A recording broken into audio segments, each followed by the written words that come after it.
أعوذ بالله من الشيطان الرجيم.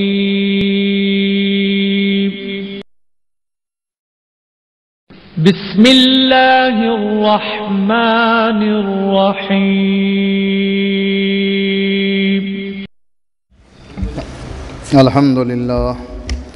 الحمد لله نحمده ونستعينه ونستغفره ونعوذ بالله من شرور أنفسنا ومن سيئات أعمالنا. من يهده الله فلا مضل له ومن يضلله فلا هادي له. وأشهد أن لا إله إلا الله وحده لا شريك له وأشهد أن محمدا عبده ورسوله. أما بعد فإن خير الحديث كتاب الله وخير الهدي هدي محمد صلى الله عليه وسلم وشر الأمور محدثاتها وكل محدثة بدعة وكل بدعة ضلالة وكل ضلالة في النار. فأعوذ بالله السميع العليم من الشيطان الرجيم. بسم الله الرحمن الرحيم.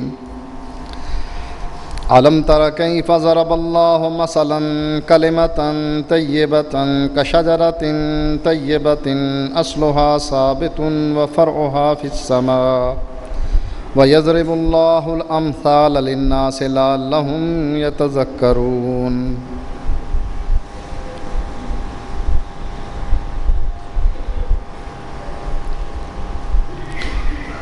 وہ بابرکت مہینہ اختتام کو ہے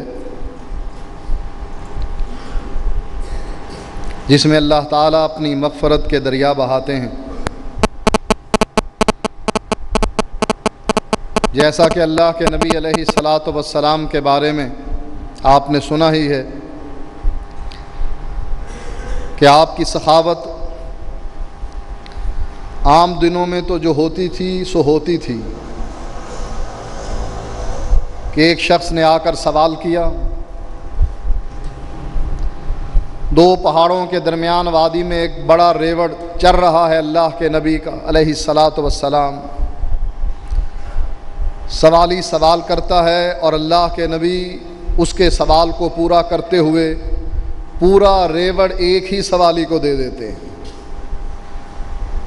وہ اپنی قوم کی طرف جا کر یہ اعلان کرتا ہوا خوشی محسوس کرتا ہے کہ لوگوں اللہ کے نبی پر ایمان لے آؤ. اللہ کے نبی فقر و فاقہ سے نہیں ڈرتے. یہ عام دنوں کی سخاوت، لیکن رمضان کے مہینے میں صحابی بیان کرتا ہے کہ اللہ کے نبی کی سخاوت اتنی زیادہ ہوا کرتی تھی جیسے تیز ہوا چلتی ہے. عام دنوں میں عام ہوا ہے لیکن بعض دنوں میں تیز ہوا چلتی ہے. اللہ کے نبی کی سخاوت اس تیز ہوا سے بھی زیادہ ہو جایا کرتی تھی. اسی طرح اللہ تعالیٰ کی مغفرت ہر رات کو آخری پہر آسمان دنیا پر نازل ہونے کے بعد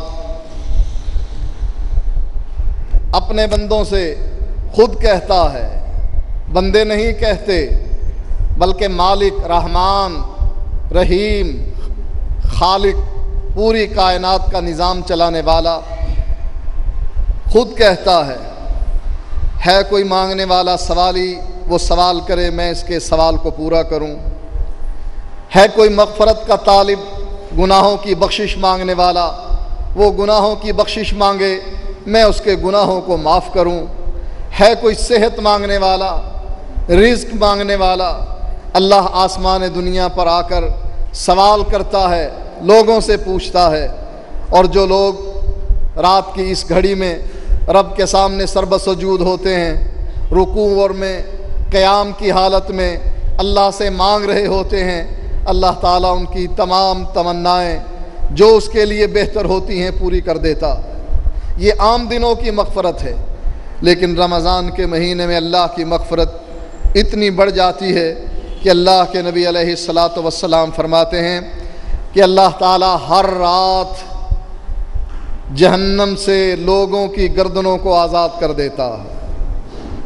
وہ مہینہ اپنے اختتام کو پہنچا اور وہ راتیں اپنی اختتام کو پہنچیں جن راتوں میں حضرت عائشہ رضی اللہ تعالی عنہا اللہ کے نبی سے سوال کرتی ہیں اے اللہ کے نبی، اگر میں وہ رات پالوں جو 83 سال 4 مہینوں سے بہتر ہے جس کی عبادت، میں اللہ تعالیٰ سے کیا مانگوں؟ نبی اکرم صلی اللہ علیہ وآلہ وسلم نے فرمایا، اے عائشہ، اگر تو وہ رات پالے تو اللہ تعالیٰ سے ایک ہی سوال کرنا، اللہم انک عفو تحب العفو فاعف عنی۔ اے اللہ، تو درگزر کو پسند کرتا ہے، معافی کو پسند کرتا ہے۔ اے اللہ، میں تجھ سے اپنے گناہوں کی معافی مانگتی ہوں، یا اللہ میرے گناہوں کو معاف کر دے۔ یہ لیلۃ القدر کی وہ دعا نبی اکرم صلی اللہ علیہ وآلہ وسلم اپنی بیوی حضرت عائشہ رضی اللہ تعالی عنہا کو سکھاتے ہیں۔ اللہ کتنا خوش ہوتا ہے۔ حدیث میں آتا ہے، اللہ کے نبی ارشاد فرماتے ہیں کہ ایک آدمی کی سواری صحرا میں گم ہو گئی، جس کا کھانا پینا اس سواری پر تھا، زاد راہ اس سواری پر تھا۔ یہ شخص موت کو یاد کرتے ہوئے کہ اب منزل تک پہنچنے کی کوئی سبیل نہیں ہے، اب تو موت ہی اس صحرا میں آنی ہے، جہاں نہ پینے کے لیے میرے پاس پانی ہے، نہ اپنی جان بچانے کے لیے غذا ہے، نہ منزل تک پہنچنے کے لیے سواری ہے۔ درخت کے نیچے لیٹتا ہے، اونگ آ جاتی ہے، نیند آ جاتی ہے، تھکا ہوا انسان ہے۔ جب بیدار ہوتا ہے، اپنی سواری کو اپنے سامنے پاتا ہے۔ نبی اکرم صلی اللہ علیہ وآلہ وسلم فرماتے ہیں، جتنی خوشی اس کو اپنی اس گم شدہ سواری کی ہوتی ہے، اس سے زیادہ خوشی اللہ تعالیٰ کو اپنے بندے کی ہوتی ہے جب وہ بندہ توبہ کا دروازہ کھٹکھٹا رہا ہوتا ہے۔ یہ مہینہ کیسے گزرا آپ ہی اس کو زیادہ بہتر جانتے ہیں۔ اس کا دن، اس کی رات، اس مہینے کے لمحات کیسے گزرے، ہر آدمی اپنے گریبان میں منہ ڈال کر دیکھ سکتا ہے کہ میں نے یہ مہینہ کیسے گزارا۔ حضرت عائشہ رضی اللہ تعالی عنہا کی وہ دعا اس کو ذہن میں رکھتے ہوئے، اللہم انک عفو تحب العفو فاعف عنی، اے اللہ تو درگزر کو پسند کرتا ہے، یا اللہ مجھ سے بھی درگزر فرما، میرے گناہوں کو معاف فرما۔ گناہ صغیرہ بھی ہوتے ہیں اور گناہ کبیرہ بھی ہوتے ہیں۔ صغیرہ گناہوں کی بھی معافی کا اللہ کے نبی علیہ الصلاۃ والسلام نے بتلا دیا، اور کبیرہ گناہوں کی معافی کا بھی اللہ کے نبی علیہ الصلاۃ والسلام نے بتلا دیا۔ صغیرہ گناہ ویسے ہی دھل جاتے ہیں، وضو کرنے سے آنکھ کے گناہ، ہاتھ کے گناہ، پاؤں کے گناہ، اعضاء جو انسان کے وضو سے دھلتے ہیں، اس کے ساتھ ساتھ وہ صغیرہ گناہ بھی دھلتے چلے جاتے ہیں۔ کبیرہ گناہ اللہ تعالیٰ معاف کرتا ہے توبہ کے ذریعے سے، اور اگر توبہ کیے بغیر ایک انسان فوت ہو جاتا ہے، توبہ اس کو نصیب نہیں ہوئی، اب قیامت کے دن اللہ تعالیٰ کی مرضی ہے، اللہ تعالیٰ اس کو چاہے ویسے ہی معاف کر دے، اللہ چاہے تو اس کو جہنم میں پھینک کر ان کے گناہوں کو جلائے۔ اللہ تعالیٰ ہمیں جہنم کے عذاب سے محفوظ رکھے۔ نبی اکرم صلی اللہ علیہ وآلہ وسلم نے فرمایا، ایسے شخص کو جس کے گناہ کبیرہ ہوں گے جہنم میں جلایا جائے گا، یہاں تک وہ جل کر کوئلہ ہو جائے گا، پھر اس کو جہنم سے نکالا جائے گا۔ جہنم سے نکالنے کے بعد ایک نہر میں اس کو ڈال دیا جائے گا، نہر میں ڈالنے کے بعد یہ ویسے ہی تر و تازہ ہو جائے گا جیسے باقی جنتی تر و تازہ۔ حضرت عمر رضی اللہ تعالی عنہ سے غالباً روایت آتی ہے، آپ کہتے ہیں مجھے اللہ سے امید ہے کہ اللہ مجھ کو جنت میں داخل کرے گا، اور مجھے ڈر جو ہے، مجھے اتنا ڈر ہے اللہ تعالیٰ کے عذاب کا کہ ہو سکتا ہے وہ شخص جس کو سب سے آخر میں جہنم سے نکالا جائے، ہو سکتا ہے کہ میں ہی وہ شخص ہوں جس کو جہنم سے نکال کر جنت میں داخل کیا جائے۔ یہ امید اور خوف کے درمیان انسان کا رہنا ایمان کی دلیل ہوا کرتی ہے۔ ہم اللہ کے عذاب سے ڈرتے ہیں اور اللہ کی مغفرت کے طلبگار ہیں، امیدوار ہیں، امید رکھتے ہیں کہ اللہ تعالی ہمارے گناہوں کی پردہ پوشی کرے گا، ہمارے صغیرہ گناہوں کو معاف کرے گا، اپنے فضل سے کبیرہ گناہوں کو معاف کرے گا، اور پھر ہم اپنی رضا کے ساتھ ہمیں جنت میں داخل کرے گا، جیسا کہ اللہ کے نبی علیہ الصلاۃ والسلام بیان فرماتے ہیں اپنے صحابہ کے اس سوال کے جواب میں۔ اللہ کے نبی جب یہ حدیث بیان کرتے ہیں کہ کوئی شخص جنت میں اپنے عمل کی وجہ سے نہیں جا سکے گا، ایک صحابی پوچھتا ہے، اے اللہ کے نبی، کیا آپ بھی جنت میں اپنے عملوں کی بنیاد پر نہیں جا سکیں گے؟ نبی اکرم صلی اللہ علیہ وآلہ وسلم نے اپنے دونوں ہاتھ اپنے سر پر رکھ لیے اور فرمایا، جب تک اللہ کی رحمت مجھ کو اس طریقے سے ڈھانپ نہیں لیتی، میں محمد بھی جنت میں اپنے عملوں کی وجہ سے نہیں جا سکتا علیہ الصلاۃ والسلام۔ یہ اللہ تعالیٰ کا فضل ہوگا اور ہم امیدوار ہیں کہ اللہ تعالیٰ یہ فضل ہم پر بھی کرے گا۔ آخر یہ امید ہمیں کیوں ہے؟ یہ امید ہم اس لیے باندھے ہوئے ہیں کہ یا اللہ ہمارے دامن میں گناہ ہی گناہ ہیں، گناہوں کی گٹھڑی ہم نے اپنے کندھے پر اٹھا رکھی ہے، نیکیاں بہت کم ہیں، گناہ بہت زیادہ ہیں، دن کی روشنی میں بھی گناہ کرتے ہیں، رات کی تاریکی میں بھی گناہ کرتے ہیں، نجی محفلوں میں بھی گناہ کرتے ہیں، پرائیویٹ زندگی میں بھی گناہ کرتے ہیں، دوستوں کی محفلوں میں بیٹھ کر بھی گناہ کرتے ہیں۔ ہمارے گناہ صغیرہ بھی ہیں، کبیرہ بھی ہیں۔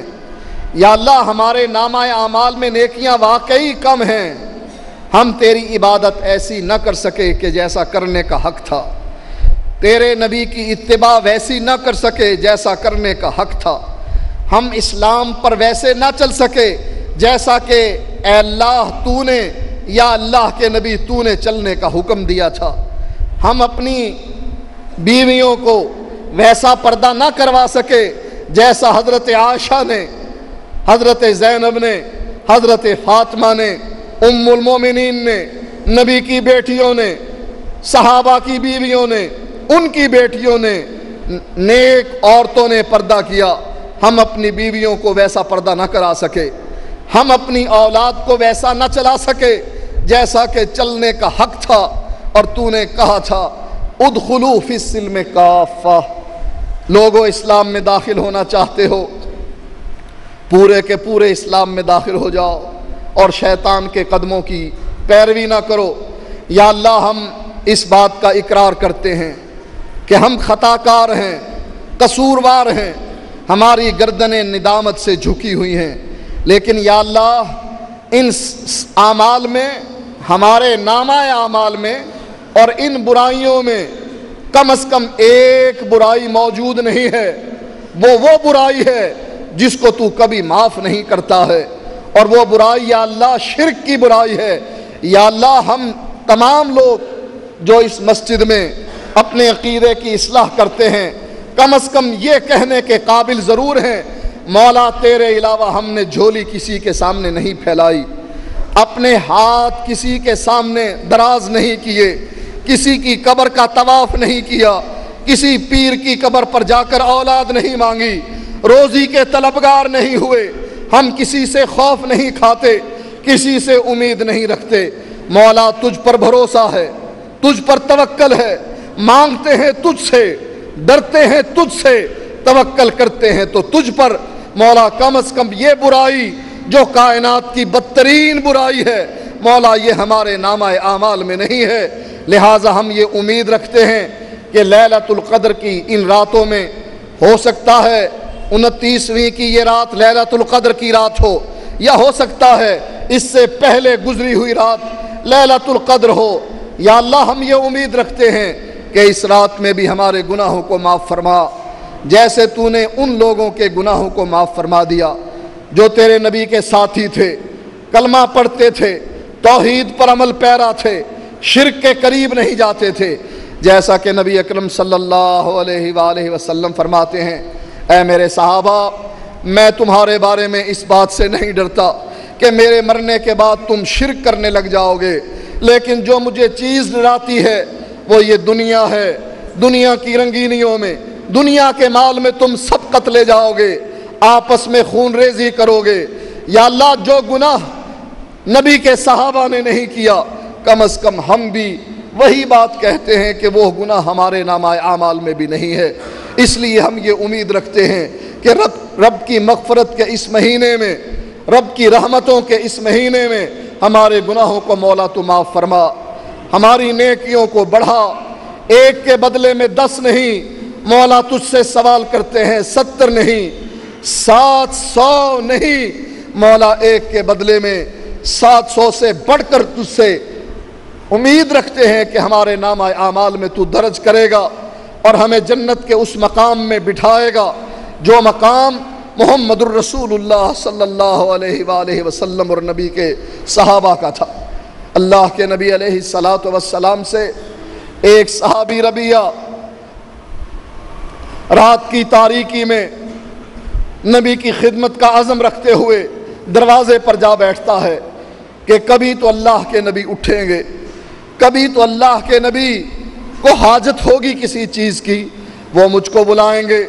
دن میں لوگ آ کر اللہ کے نبی کی خدمت کرتے ہیں، میں دن میں چونکہ مصروف ہوتا ہوں، رات کے اوقات میں اللہ کے نبی کی خدمت کروں گا۔ نبی اکرم صلی اللہ علیہ وآلہ وسلم کے دروازے پر ربیہ صحابی جا کر بیٹھ جاتے ہیں۔ اللہ کے نبی علیہ السلام اپنے گھر سے نکلتے ہیں، دیکھتے ہیں ایک شخص بیٹھا ہے، پوچھتے ہیں کون ہو تم؟ عرض کرتے ہیں اللہ کے نبی میں تو ربیہ ہوں۔ کیوں بیٹھے ہو ربیہ رات کی تاریکی میں؟ اپنے گھر بار کو چھوڑ کر میرے دروازے پر کیوں آ کر بیٹھ گئے ہو؟ عرض کرنے لگا اللہ کے نبی میرے دل میں یہ تڑپ اٹھی کہ دن میں اللہ کے نبی کی خدمت کو نہیں پہنچ سکتا، باقی صحابہ آپ کی خدمت کرتے ہیں، چلیں رات کو صحابہ آرام کر رہے ہوتے ہوں گے، میں یہ تمنا لے کر آیا ہوں کہ اللہ کے نبی علیہ السلام رات کی تاریکی میں جب اٹھیں، اللہ کے نبی کو کسی چیز کی ضرورت ہو، میں وہ چیز اللہ کے نبی تک پہنچاؤں، ان کی ضرورت کو پورا کروں۔ ہو سکتا ہے میرے بھاگ جاگ جائیں، ہو سکتا ہے اللہ کے نبی علیہ السلام سے مجھے وہ کچھ مل جائے جو میرے دل کی تمنا ہے۔ نبی اکرم صلی اللہ علیہ وآلہ وسلم کو بھی یہ ادا بڑی اچھی لگی اپنے اس صحابی کی۔ آپ کہنے لگے اچھا ربیہ مانگ کیا مانگتا ہے؟ نبی اکرم صلی اللہ علیہ وآلہ وسلم کا یہ صحابی اللہ کے نبی کے سوال کرنے پر جیسے اللہ آسمان دنیا پر آ کر کہتا ہے اپنے بندوں سے مانگو کیا مانگتے ہو؟ صحت مانگتے ہو، رزق مانگتے ہو، مغفرت مانگتے ہو، گناہ صغیرہ اور کبیرہ معاف کروانے چاہتے ہو، مانگو کیا مانگتے ہو؟ میں رحمان آسمان دنیا پر آ کر تم سے پوچھ رہا ہوں۔ اللہ کے نبی بھی ایسے ہی اپنے صحابی ربیہ سے پوچھتے ہیں ربیہ مانگو کیا مانگتے ہو؟ تمہاری اس خدمت کا بدلہ ہے، تمہارے اس جذبے کا بدلہ ہے کہ تم میرے دروازے پر بیٹھ کر اس لیے پہرا دے رہے ہو کہ اللہ کے نبی جب تشریف لائیں میں ان کی حاجت کو پورا کروں، ان کی ضرورت کو پورا کروں۔ ربیہ سوچ کر کہتے ہیں اللہ کے نبی میں مانگتا ہوں۔ سوچنے لگے کیا مانگوں؟ اگر جنت مانگ لی جنت تو مل جائے گی، لیکن جنت میں نبی کا دیدار پھر نہیں ہوگا۔ اللہ کے نبی اونچے مقامات میں، میں نچلے مقامات پر، اس لیے ربیہ ایسی جامع بات کہتے ہیں اے اللہ کے نبی جنت میں آپ کی رفاقت مانگتا ہوں۔ ایک صحابی کو اللہ کے نبی فرماتے ہیں تم نکاح کیوں نہیں کر لیتے؟ نبی اکرم صلی اللہ علیہ وآلہ وسلم کو جواب دیتے ہوئے وہ صحابی کہتے ہیں اللہ کے نبی اگر میں نے نکاح کر لیا، میری بیوی آ گئی، بچے پیدا ہو گئے، اے اللہ کے نبی میں بیوی بچوں میں مشغول ہو جاؤں گا اور آپ کا در مجھ سے چھوٹ جائے گا، میں اس لیے نکاح نہیں کرنا چاہتا۔ کہ میں آپ کی خدمت کروں۔ ہم بھی یہی چاہتے ہیں کہ جو جذبہ نبی اکرم صلی اللہ علیہ وآلہ وسلم کے صحابہ کا اللہ کے نبی کے بارے میں تھا، کم از کم وہی جذبہ ہم اپنے دل میں پیدا کریں۔ جو عقیدہ ہے، جو عقیدے کی بنیاد ہے، اللہ کے نبی سے محبت، اللہ تعالیٰ سے محبت، اشد حبا للہ، اللہ سے شدید محبت کرنے والے، اسی طریقے سے نبی اکرم صلی اللہ علیہ وآلہ وسلم سے اللہ کے بعد محبت کرنے والے۔ اللہ کے نبی ارشاد فرماتے ہیں لا یؤمن احدکم حتی اکون احب الیہ من والدہ وولدہ والناس اجمعین۔ لوگو تم اس وقت تک مومن نہیں بن سکتے جب تک کہ تم مجھ سے اپنے آپ سے زیادہ محبت نہ کرو، اپنی اولاد سے زیادہ محبت نہ کرو، اپنے والدین سے زیادہ محبت نہ کرو، حتیٰ کہ ساری دنیا سے زیادہ مجھ سے اگر محبت نہیں کرو گے تو مومن نہیں بن سکتے۔ ہم یہ چاہتے ہیں کہ ہمارے ہاں آنے والے اپنے دل میں نبی کی محبت کو جگائیں، اور نبی کی محبت جب دل میں جاگتی ہے تو اس کا ثبوت کیا ہوتا ہے؟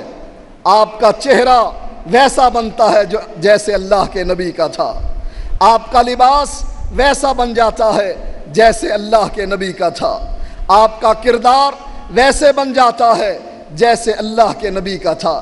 اس لیے کہ خالی محبت صرف زبان سے کہہ دینا میں اللہ کے نبی تجھ سے محبت کرتا ہوں، یہ محبت کی دلیل نہیں۔ محبت کی دلیل کیا ہے؟ من احب سنتی فقد احبنی ومن احبنی کان معی فی الجنہ۔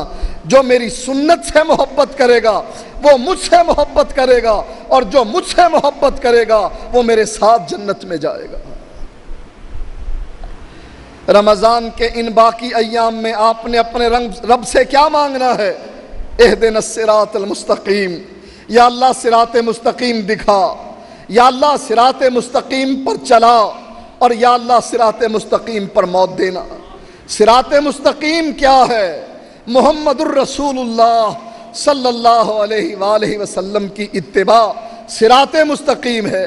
ان ھذا صراطی مستقیما، آپ فرماتے ہیں اور آپ کے اس قول کو قرآن نے نقل کیا ہے، ان ھذا صراطی مستقیما، یہ ہے میرا راستہ جو صراط مستقیم ہے، فاتبعوہ، اس کے پیچھے چلو، ولا تتبعوا السبل، میرے راستے کو چھوڑ کر کسی اور راستے پر نہ پڑ جانا، فتفرق بکم عن سبیلہ، اگر تم نے میرا راستہ چھوڑا کسی اور راستے پر چلے اللہ کی جنت سے دور چلے جاؤ گے اور جہنم کے قریب جا پہنچو گے۔ حضرت عائشہ کی وہ دعا یاد کریں، یا اللہ تو درگزر کو پسند کرتا ہے، ہمارے گناہوں سے بھی درگزر فرما۔ اور یہ درگزر گناہوں سے ہی ہو سکتا ہے، عقیدے سے نہیں۔ رمضان کے اس مہینے میں اگر آپ سے غلطیاں ہوئیں اللہ درگزر کرے گا، لیکن اگر آپ کے عقیدے میں کہیں بھی خرابی ہوئی، معمولی سی خرابی، اتنی خرابی کہ ایک عورت اپنے شوہر سے کہے اور وہ عورت جا بجا غلطیاں کرنے والی، کبھی کپڑے جلا دیے، کبھی ہنڈیا جلا دی، کبھی نمک تیز کر دیا، کبھی مرچیں تیز کر دی، اور وہ شوہر درگزر کرنے والا، چلو میں تجھ کو کچھ نہیں کہتا، آئندہ احتیاط کرنا۔ لیکن اگر وہ ایک غلطی کر بیٹھتی ہے، کہتی ہے دروازے پر ایک شخص آیا تھا، آپ بھی خوبصورت ہیں ماشاءاللہ، لیکن وہ شخص بھی کم نہیں تھا، کیا خیال ہے یہ غلطی درگزر کرنے کے قابل ہے؟ یہ قابل معافی گناہ ہے؟ وہ شوہر اگر غیرت مند ہے وہ کبھی ایسی عورت کو اپنے گھر میں رکھنے کے لیے تیار نہیں۔ عورت بے شک کہتی رہے تو نے کپڑے جلے ہوئے معاف کر دیے، ہنڈیا جلی ہوئی معاف کر دی، نمک تیز مرچیں زیادہ تھی معاف کر دی، تو نے جو مجھ سے چیزیں ٹوٹی تھی وہ معاف کر دی، یہ گناہ بھی معاف کر دے؟ کہے گا نہیں میں بے غیرت نہیں ہوں، یہ گناہ ناقابل معافی ہے۔ اسی طرح اللہ کے نبی فرماتے ہیں 7 غیرت مند ہے اور 7 سے زیادہ میں غیرت مند ہوں، واللہ اغیر منا، اور اللہ ہم سب سے زیادہ غیرت مند ہے۔ اللہ کو غیرت آتی ہے، ایک شخص اس کا بیٹا پڑوس میں جا کر 1 روپیہ مانگ لیتا ہے، روٹی کا 1 لقمہ مانگ لیتا ہے، پڑوس میں رہنے والا چاہے اس بچے کا چچا ہی کیوں نہ ہو، رشتہ دار ہی کیوں نہ ہو، آپ کا دوست ہی کیوں نہ ہو، آپ اپنے بیٹے کی اس خطا کو معاف نہیں کرتے کہ تو نے میری بے عزتی کر دی، تو میرا بیٹا تھا، پہننے کے لیے میں تجھے دیتا تھا، کھانا میں تجھے پہناتا کھلاتا تھا، تیری ضروریات میں پوری کرتا تھا، تو نے یہ ہاتھ پڑوسی کے سامنے، چچا کے سامنے کیسے پھیلایا؟ تو نے ساری جتنی بھی میری عزت بنی ہوئی تھی ساری حقارت کر کے رکھ دی۔ ایسے ہی رب کو بڑا غصہ آتا ہے اس آدمی پر جب وہ اللہ کا پیدا کردہ یہ ہاتھ غیروں کے سامنے پھیلا دیتا ہے، جھولی پھیلا دیتا ہے، مردوں سے مانگنے لگ جاتا ہے، ان سے امیدیں رکھتا ہے، ان سے خوف کھاتا ہے۔ اللہ تعالیٰ اس گناہ کو کسی کو معاف نہیں کرتے۔ قابل معافی گناہ صغیرہ بھی ہیں، کبیرہ بھی ہیں، لیکن ناقابل معافی گناہ عقیدے کی خرابی ہے، عقیدے میں خلل ہے، اللہ کے ساتھ شرک ہے، اور دوسری اللہ کے نبی علیہ السلام کی اتباع سے منہ موڑنا ہے۔ نبی اکرم صلی اللہ علیہ وآلہ وسلم فرماتے ہیں، یا قومی، اے میری قوم، انی رأیت الجیش بعینی، اے میری قوم، میں نے اس لشکر کو جو تم پر حملہ کرنا چاہتا ہے اپنی ان دونوں آنکھوں سے دیکھا ہے، وَإِنِّي أَنَا النَّذِيرُ الْعُرْيَانُ، اور لوگوں میں تم کو ڈرانے والا ہوں، العریان، بڑا واضح ڈرانے والا ہوں، العریان، اس میں کوئی چیز پوشیدہ میں نے نہیں رکھی۔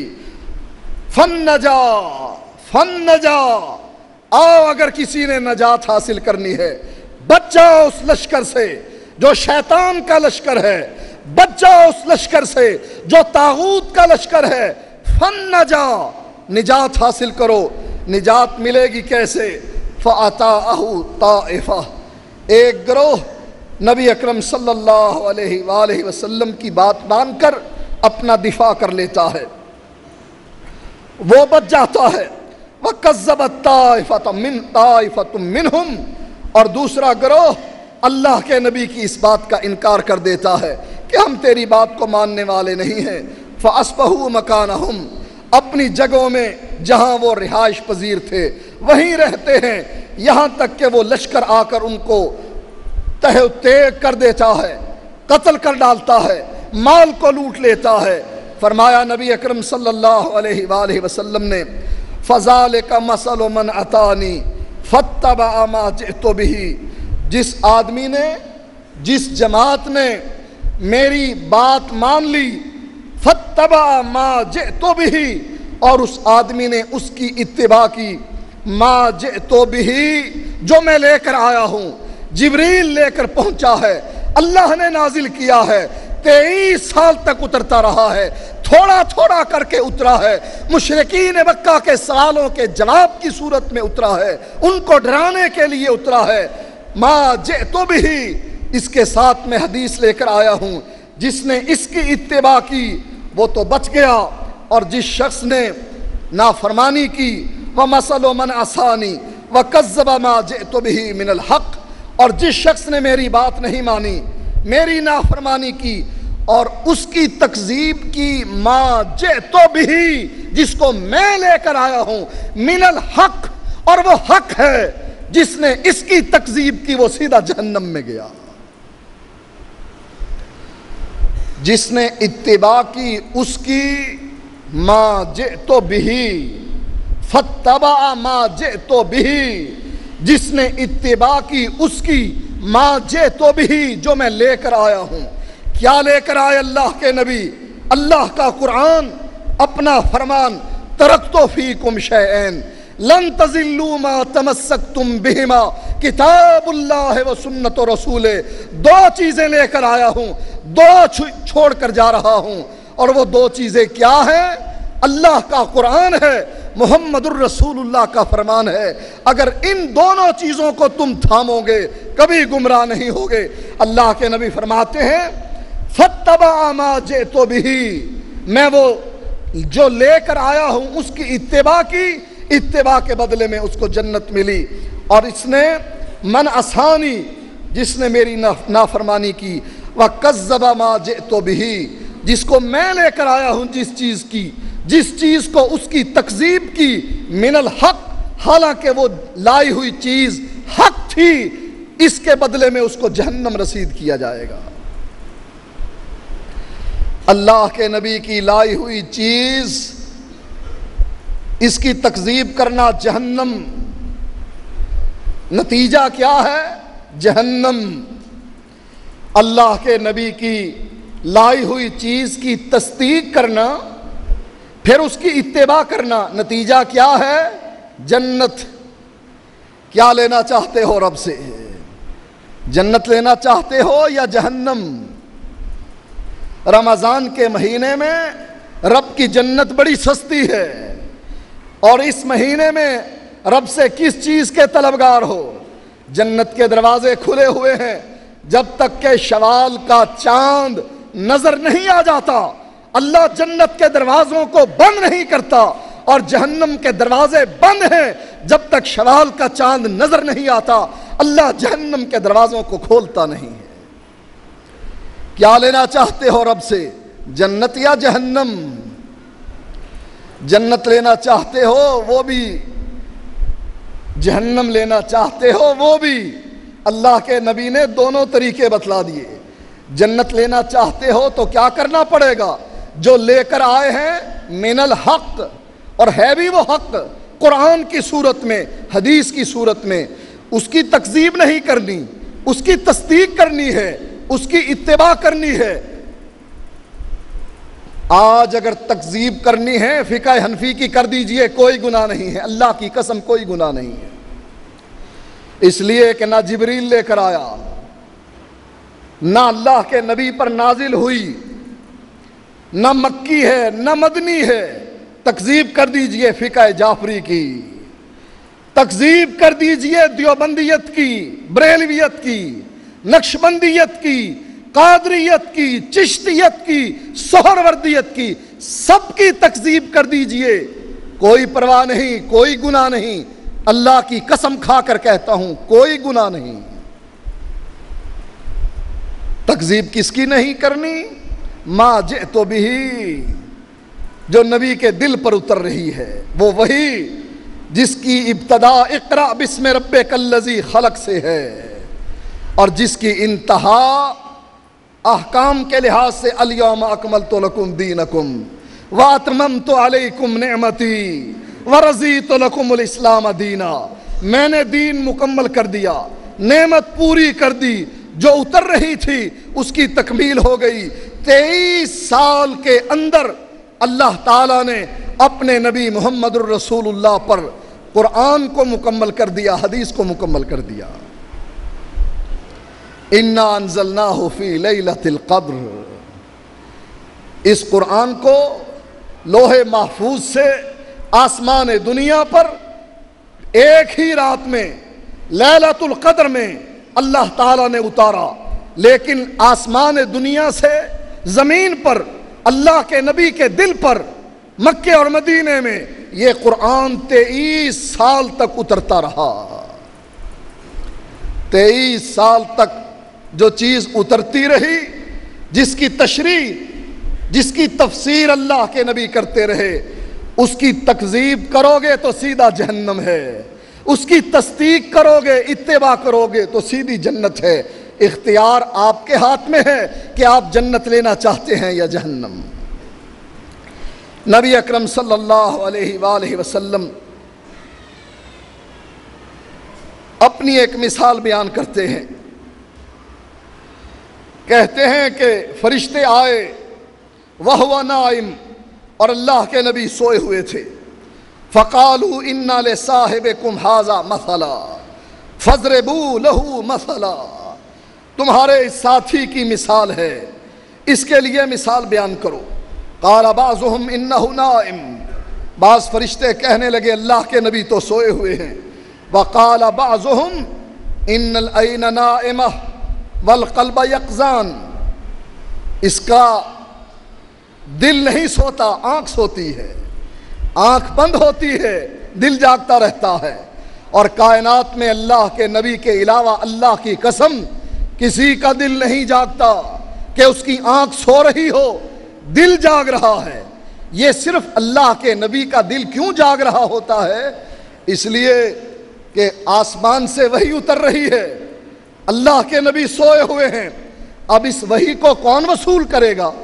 اگر اللہ کے نبی کا دل بھی سویا رہے، یہ وحی اترنے والی وحی کیا واپس بھیج دی جائے گی کہ اب یہاں اللہ کے نبی سوئے ہوئے ہیں؟ اس لیے اللہ تعالیٰ نے اپنے نبی کی یہ شان رکھی ہے کہ اس کی آنکھیں بند ہوتی ہیں لیکن وحی کو وصول کرنے کے لیے اس کا دل جاگ رہا ہوتا ہے. یہ خاصیت، یہ خصوصیت، یہ صفت نہ امام ابو حنیفہ کی، نہ امام شافعی کی، نہ امام مالک کی، نہ احمد ابن حنبل کی، نہ علماء دیوبند کی، نہ علماء بریلی کی، نہ معین الدین چشتی کی، نہ عبد القادر جیلانی کی، نہ کسی ولی کی، نہ کسی فقیر کی. یہ صفت اگر ہے تو محمد الرسول اللہ کی ہے. جس کی اتنی بڑی صفت ہو اس کو چھوڑ کر کہاں جاؤ گے؟ جنت کے سوالی نہ بننا. اگر اس کو چھوڑ کر جانا ہے پھر جنت کے سوالی نہ بننا. جنت کی بجائے جو اور گھر ہے اس کو طلب کر لینا، وہ مل جائے گا. لیکن جس نے جنت حاصل کرنی ہے وہ محمد الرسول اللہ صلی اللہ علیہ وسلم کو چھوڑ نہیں سکتا. فقالوا مثلہ کمثل رجل بنا دارا. فرشتے کہنے لگے اس کی مثال تو ایک ایسے آدمی کی سی ہے جس نے ایک گھر بنایا. وجعل فیہا مادبہ، اور اس نے اس گھر میں دعوت کا انتظام کیا. نیا گھر بنانے کے بعد آپ بھی لوگوں کو کھانے پر بلاتے ہیں. فرشتے کہنے لگے اس کی مثال تو ایسے ہے، ایسے شخص کی سی ہے جس نے ایک گھر تعمیر کیا، تعمیر کرنے کے بعد پھر دعوت کا انتظام کیا. وَبَعَثَ دَاعِيًا، اور پھر بلاوا دینے والے کو بھیجا کہ جاؤ لوگوں کو بلاؤ، میرے گھر میں دعوت ہے. فمن اجاب الداعی ودخل الدار واکل من المادبہ. انصاف کی بات ہے جس آدمی نے بلاوا دینے والے کی دعوت کو قبول کر لیا کہ میں آتا ہوں دعوت کھانے کے لیے، وہی شخص گھر میں داخل ہونے کے قابل ہے.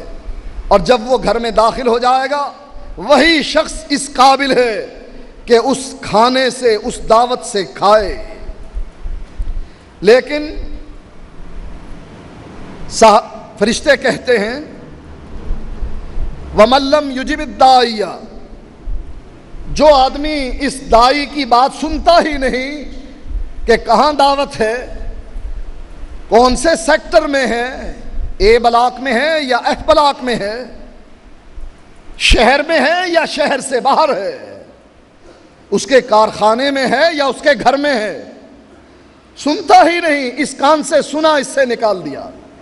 فرمایا جو پکارنے والے کی پکار کو سنتا نہیں، لم يدخل الدار، انصاف یہی ہے کہ جب وہ بات سنتا ہی نہیں وہ اس گھر میں بھی نہیں پہنچ سکتا.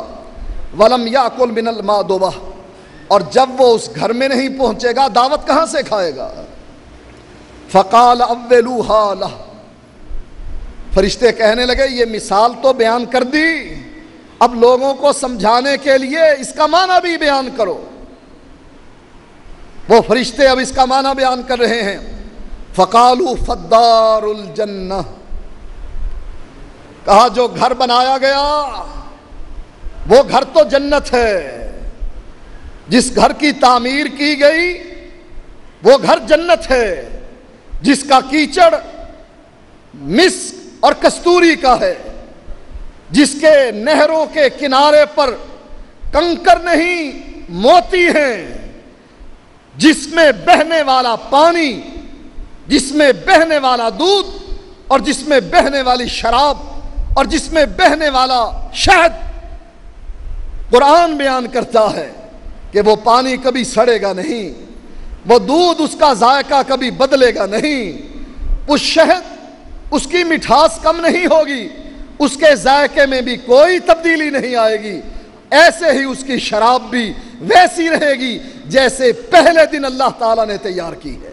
فدار الجنہ، جو گھر تعمیر ہوا ہے وہ جنت کا گھر ہے، جس میں اللہ کے نبی علیہ الصلاۃ والسلام ایک موقع پر فرشتوں کے ساتھ آسمان دنیا سے اگلے آسمانوں پر 7ویں آسمان پر پہنچتے ہیں.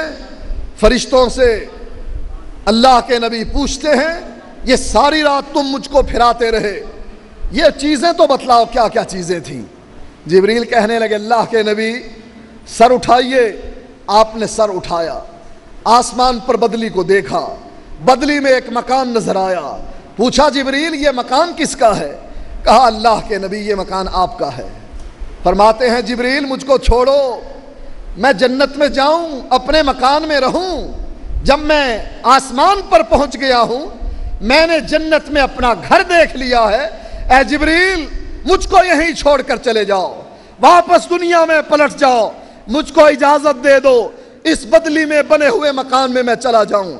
جبریل عرض کرتے ہیں نہیں اللہ کے نبی، ابھی آپ اس جنت میں نہیں جا سکتے ہیں، ابھی آپ کی طبی عمر باقی ہے، ابھی آپ نے کچھ سال اس دنیا میں گزارنے ہیں، لہٰذا واپس دنیا میں جائیے. جب آپ کو موت آ جائے گی پھر فرشتہ آئے گا آپ سے پوچھے گا اے اللہ کے نبی دنیا میں رہنا چاہتے ہو تو دنیا میں رہو، دنیا کی عیش و عشرت چاہتے ہو تو دنیا کی عیش و عشرت لو. اللہ کے نبی فرماتے ہیں اللہ تعالیٰ نے مجھ کو اختیار دیا دنیا کے درمیان، دنیا کی نعمتوں کے درمیان اور جنت کے درمیان اس بات کا اختیار دیا میں دنیا کو لے لوں، دنیا کی نعمتوں کو لے لوں، اپنی بیویوں کو لے لوں، اپنی بیٹیوں کو لے لوں، اپنے نواسوں کے ساتھ رہوں، اپنے سسر کے اپنے داماد کے ساتھ زندگی بسر کروں، یا اس کے بدلے میں رب کی جنت لے لوں. حضرت عائشہ کہتی ہیں اے اللہ کے نبی جب آپ کو اختیار دیا گیا ہے آپ اختیار کر لیں نا، کس چیز کو اختیار کر لیں؟ اے اللہ کے نبی ہمیں اختیار کر لیں، اپنے نواسوں کو اختیار کر لیں، اپنے دامادوں کو اختیار کر لیں، اپنے سسروں کو اختیار کر لیں، اس دنیا کو اختیار کر لیں، دنیا کے مال و زر کو اختیار کر لیں. اے اللہ کے نبی انکار کر دیں جنت کا، جنت میں نہ جائیں، ہمارے پاس رہیں. اللہ کے نبی ارشاد فرماتے ہیں عائشہ نہیں، میں نے اختیار کیا ہے اللہ کو، اللہ کی جنت کو، ان انبیاء کو اور ان نیک لوگوں کو جو اللہ کے پاس ہے. اللہم بالرفیق الاعلی، اللہ رفاقت اعلی نصیب فرما مع النبیین والصدیقین والشہداء والصالحین. اللہ نبیوں کے پاس پہنچا دے، شہداء کے پاس پہنچا دے، صالحین کے پاس پہنچا دے، صدیقین کے پاس پہنچا دے. اللہ کے نبی کی انگلی آہستہ آہستہ نیچے گری. حضرت عائشہ کا بیان ہے میں جان گئی کہ اللہ کے نبی کی روح پرواز کر گئی. کہاں گئی؟ رب کی جنت میں. حضرت فاطمہ بیان کرتی ہیں من اجاب ربًا دعا الى جنت الفردوس مأوا. رب کی طرف سے بلانے والا آیا، اے اللہ کے نبی، اے میرے بابا، تو نے اس بلانے والے کی آواز پر لبیک کہا. جبریل سے پوچھا جبریل اللہ مجھ کو اختیار دے رہا ہے، دنیا میں رہوں میری مرضی، جنت میں آؤں میری مرضی، اے جبریل کس چیز کو اختیار کروں؟ جبریل عرض کرتے ہیں اللہ کے نبی اللہ آپ سے ملاقات چاہتا ہے. اللہ کے نبی فرماتے ہیں جبریل جب رب مجھ سے ملاقات چاہتا ہے تو میں بھی رب کی ملاقات چاہتا ہوں. جبریل کہنے لگے اللہ کے نبی ابھی طبی عمر ہے، واپس دنیا میں چلے جائیے، جب آپ کی موت آئے گی فرشتہ آپ کی روح کو قبض کرے گا، آپ کو اختیار دیا جائے گا جنت کا اور دنیا کا. آپ پھر جنت کو اختیار کریں گے، جب آپ کی روح نکالی جائے گی تب آپ کو جنت میں داخل کر دیا جائے گا. فدار الجنہ وہ گھر وہ جنت ہے. کس کو چاہیے؟ کون جنت کا طلبگار نہیں؟ نبی اکرم صلی اللہ علیہ وآلہ وسلم فرماتے ہیں کل امتی یدخلون الجنہ الا من ابا قیل ومن ابا. اللہ کے نبی فرماتے ہیں میری ساری امت جنت میں جائے گی الا یہ کہ کوئی آدمی خود جنت میں جانے سے رک جائے، انکار کر دے، میں نہیں رب کی جنت میں جاتا. صحابہ حیران ہو کر پوچھتے ہیں قیلا ومن ابا، اے اللہ کے نبی کون بدبخت ہے جو جنت میں جانے سے انکار کر دے؟ فرمایا انکار تو کوئی نہیں کرتا، ہر آدمی یہ چاہتا ہے کہ رب کی جنت میں داخل ہو جائے، لیکن رب کی جنت میں داخل ہوگا کون؟ فرمایا من اطاعنی دخل الجنہ ومن عصانی فقد ابا. جس نے میری اتباع کی وہ تو جنت میں داخل ہوا، اور جس نے میری نافرمانی کی اصل میں اس نے جنت میں جانے سے انکار کر دیا. فدار الجنہ، گھر کون سا ہے؟ جنت کا. کون نہیں چاہتا کہ وہ جنت میں چلا جائے؟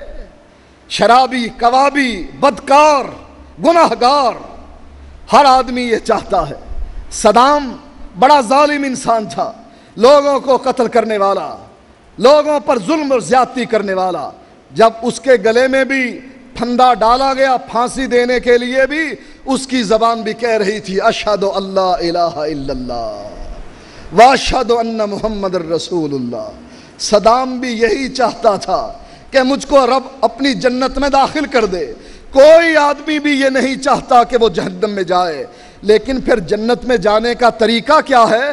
فرمایا فدار الجنہ، وہ جو گھر تعمیر ہوا تھا وہ جنت کا گھر ہے. والداعی محمد، اور پکارنے والا، دعوت دینے والا کون ہے؟ محمد صلی اللہ علیہ وسلم. ایک آدمی محمد کو پہچانتا ہی نہیں علیہ الصلاۃ والسلام، جانتا ہی نہیں، کلمے تک محدود رکھا ہوا ہے. نماز کون سی پڑھنی ہے؟ اپنے امام کے طریقے کی. روزہ کون سا رکھنا ہے؟ اپنے پیر کے طریقے کا، اپنے بزرگ کے طریقے کا. حج وہ کرنا ہے جو مولوی نے بتلایا ہے، قرآن و حدیث والا حج نہیں کرنا. یہ بھی وہی شخص ہے جس نے اللہ کے نبی کو دائی کے طور پر مانا ہے؟ نہیں، قطعاً نہیں. والدائی محمد صلی اللہ علیہ وسلم.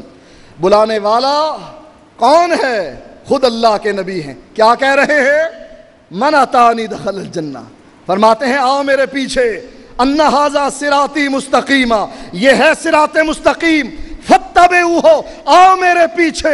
ایک آدمی نبی کے پیچھے چلنے کے لیے تیار نہیں، محمدی نماز پڑھنے کے لیے تیار نہیں، روزہ رکھنے کے لیے تیار نہیں، محمدی حج کرنے کے لیے تیار نہیں. اس نے کونے میں بٹھایا ہوا ہے اپنا امام. دیکھو وہ امام اعظم ہے نعمان ابن ثابت، ابو حنیفہ. یہ بھی اللہ کے نبی کو دائی مانتا ہے، یہ بھی نبی کے آوازات دینے پر نبی کے پیچھے چلے گا؟ قطعاً نہیں. کہا ٹھیک ہے، حدیث میں آیا ہے، موجود ہے، حدیث بھی صحیح ہے، لیکن چونکہ ہمارے امام نے اس حدیث پر عمل نہیں کیا میں بھی نہیں کرتا. اس نے دائی اللہ کے نبی کو مانا یا اپنے امام کو؟ اس حدیث پر چونکہ میرے مولوی نے عمل نہیں کیا میں بھی نہیں کرتا، میرے پیر نے عمل نہیں کیا اس حدیث پر میں بھی نہیں کرتا. اس نے اللہ کے نبی کو دائی مانا یا اپنے پیر کو، اپنے بزرگ کو؟ انصاف آپ کے ہاتھ میں. یاد رکھو یہ مغفرت کا مہینہ گزر رہا ہے، 1-2 دن باقی رہ گئے ہیں. اس مغفرت کے مہینے میں اپنے گناہوں کی معافی اگر آپ نے اللہ تعالیٰ سے طلب کرنی ہے تو ان صغیرہ کبیرہ گناہوں سے پہلے اپنے عقیدے کی اصلاح کرو. کیا کہو زبان سے؟ اشہد اللہ الہ الا اللہ. نہ علی حجویری، نہ داتا، نہ کوئی دولے شاہ، نہ کوئی بری کرنے والا، نہ نوری بوری والی سرکار، نہ کلیر والی، نہ اجمیر والی. لا الہ الا اللہ. اللہ کائنات میں تیرے علاوہ کسی کے پاس کچھ نہیں. انتم الفقراء، سب فقیر ہیں، تو غنی ہے اکیلا، تو دینے پر آئے تو تیرے خزانوں میں اتنی کمی بھی نہیں ہوتی کہ انگلی ڈال کر سمندر سے باہر نکالی جائے، جتنا پانی اس انگلی پر لگتا ہے مولا تیرے خزانوں میں اتنی کمی بھی نہیں آتی ہے۔ یہ ہے عقیدے کی اصلاح۔ اور دوسری اصلاح کیا ہے؟ محمد الرسول اللہ کی اتباع۔ کون بہتر ہے؟ اللہ کے نبی بہتر ہیں یا امام ابو حنیفہ بہتر ہیں؟ اللہ کے نبی بہتر ہیں یا قاسم نانوتوی بہتر ہیں؟ اللہ کے نبی کی شان کا کیا کہنا؟ سوئے ہوئے ہیں، بدن سے پسینہ نکل رہا ہے، اور انس کی ماں اس پسینے کو جمع کر کے شیشی کے اندر بند کر رہی ہے۔ اللہ کے نبی کی آنکھ کھلی، انس کی ماں کی حرکت کو دیکھا، پوچھا انس کی ماں کیا کر رہی ہو؟ کہا اللہ کے نبی آپ کے پسینے کو جمع کر رہی ہوں۔ پوچھا میرے پسینے کو کیا کرو گی؟ عرض کرتی ہے اللہ کے نبی ہم اس کو اپنی خوشبو میں شامل کریں گے۔ کہا میرے پسینے کو خوشبو میں شامل کرنے کا کیا فائدہ؟ عرض کرنے لگی اللہ کے نبی جو خوشبو آپ کے پسینے میں ہے وہ خوشبو کسی چیز میں نظر نہیں آتی ہے۔ اس کو چھوڑ کر کس کے پیچھے چلے؟ ثابت کے بیٹے نعمان کے، حنبل کے بیٹے احمد کے، انس کے بیٹے مالک کے، اور ادریس کے بیٹے محمد کے۔ کس کے پیچھے چلے؟ کس کا انتخاب کیا؟ اس خوشبو والوں کو چھوڑ کر اس کے پیچھے کہ جس کے بدن سے خوشبو کی بجائے بدبو کے بھبکے اٹھتے ہیں۔ کون ہے ہم میں سے جو اس بدبو سے پاک ہو؟ برسات کے اس مہینے میں لوگ قریب نہیں بیٹھتے، کیوں؟ تیرے جسم سے بو آ رہی ہے پسینے کی، اور کوئی محمد الرسول اللہ کے پسینے کو جمع کر رہا ہے۔ کہا کیوں جمع کرتی ہو؟ کہا جو خوشبو تیرے پسینے میں ہے وہ خوشبو کسی خوشبو میں نہیں ہے۔ کس کو چھوڑو گے؟ کہاں جاؤ گے؟ نہ دنیا میں اور نہ آخرت میں تباہی ہی تباہی ہے، دنیا میں بھی اور آخرت میں اگر اس کو چھوڑا، اور اگر اس کو پکڑا دنیا میں بھی رضی اللہ عنہم ورضوا عنہ، آسمان سے وحی اتر رہی ہے، صحابی نے اپنے آپ کو باندھ رکھا ہے مسجد نبوی کے ستون کے ساتھ، غلطی ہو گئی ہے۔ اللہ کے نبی صحابہ سے پوچھتے ہیں میں نے اس کو یہودیوں کے پاس بھیجا تھا، وہ جواب لے کر واپس نہیں آیا، کہاں گیا؟ ایک صحابی عرض کرتے ہیں اللہ کے نبی وہ مسجد نبوی کے ستون کے ساتھ بندھا ہوا۔ کہا کیوں، کیا ہوا؟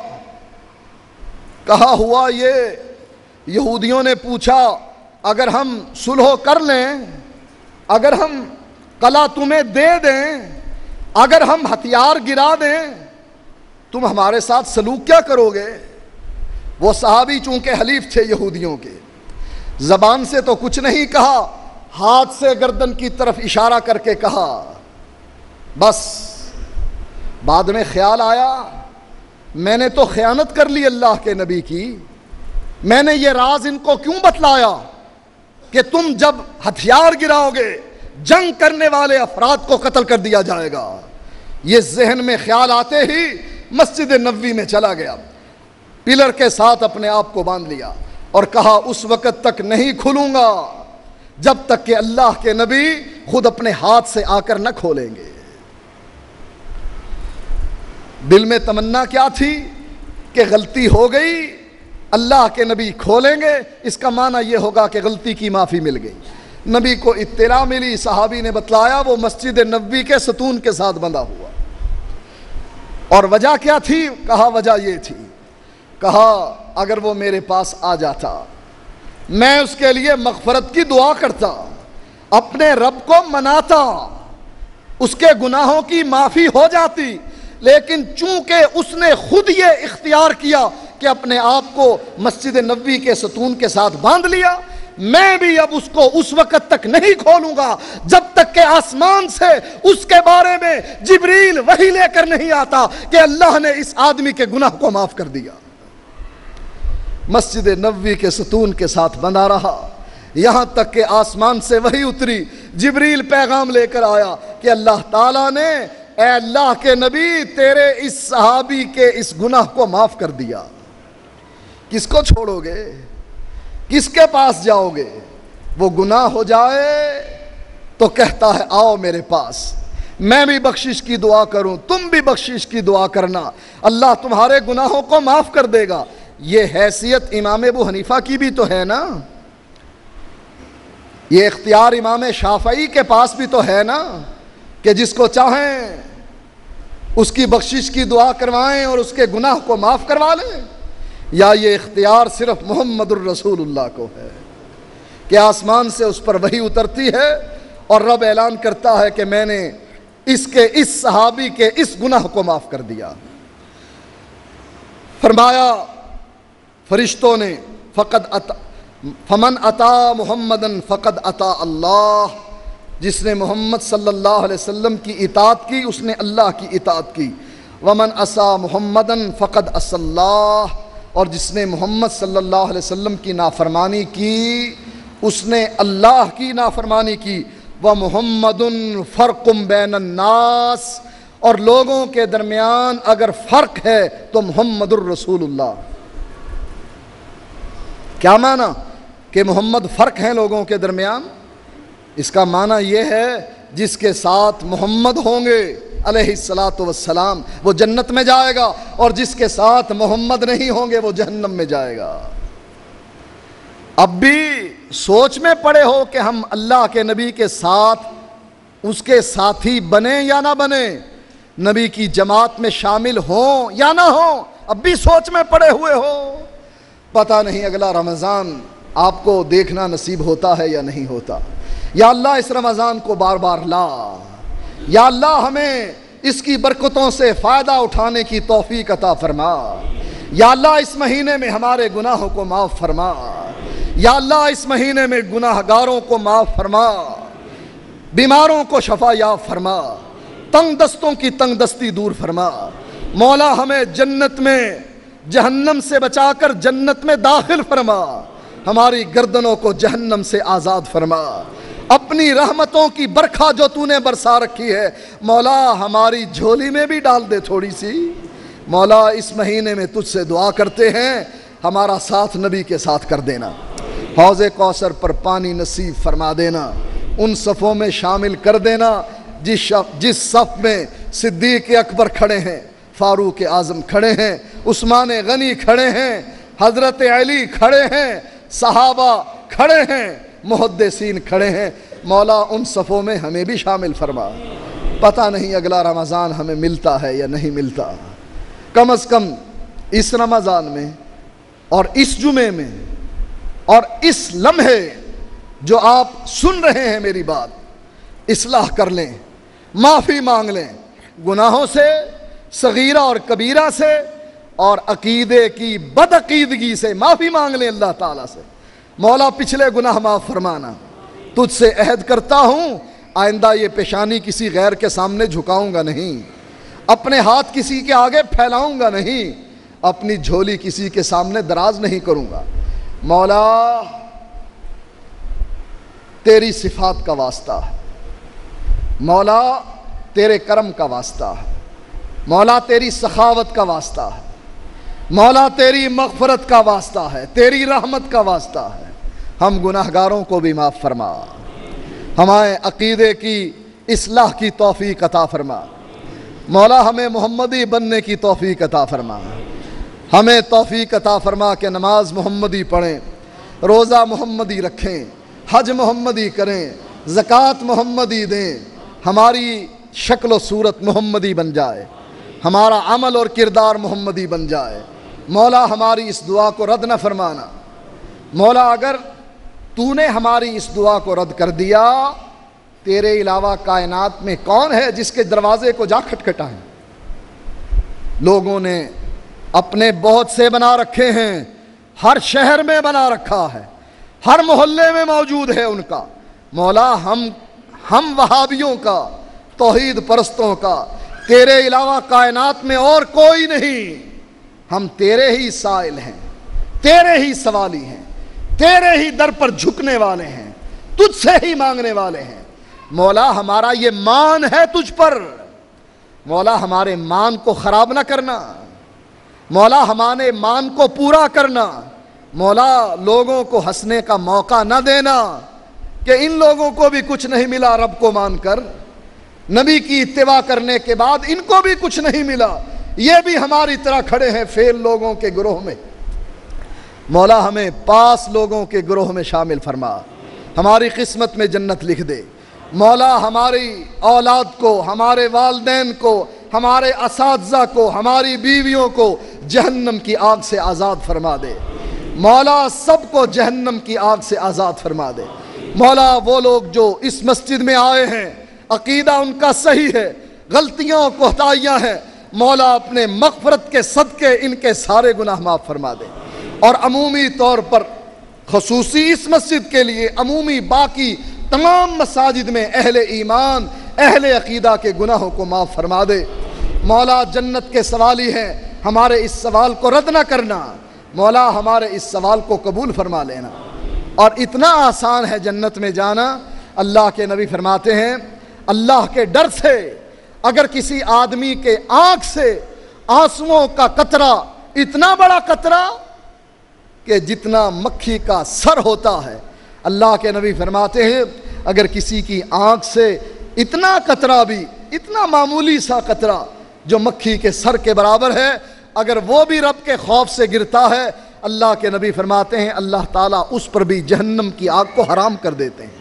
مولا ہم پر بھی جہنم کی آگ کو حرام کر دے، عذاب قبر سے محفوظ فرما دے، دجال کے فتنے سے محفوظ فرما دے، صراط مستقیم پر چلا دے، اور جو تو نے جہنم پر پل صراط رکھی ہے مولا اس پر بھی ہمیں بجلی کے کوندے کی طرح پار کروا دے، مولا تیز رفتار گھوڑے کی طرح پار کروا دے، مولا ہم گرتے ہوئے وہاں اس پل صراط سے نہ گزریں بلکہ مولا پلک جھپکتے میں وہ پل صراط پار کر جائیں، کیونکہ اس کے بعد پھر تیری جنت ہی جنت ہے۔ مولا ہمیں مایوس نہ فرمانا، مولا ہمارے مان کو نہ گرانا، مولا لوگوں کو دشمنوں کو ہنسنے کا موقع نہ دینا، مولا ہماری دعاؤں کو قبول فرما۔ وآخر دعوانا الحمدللہ۔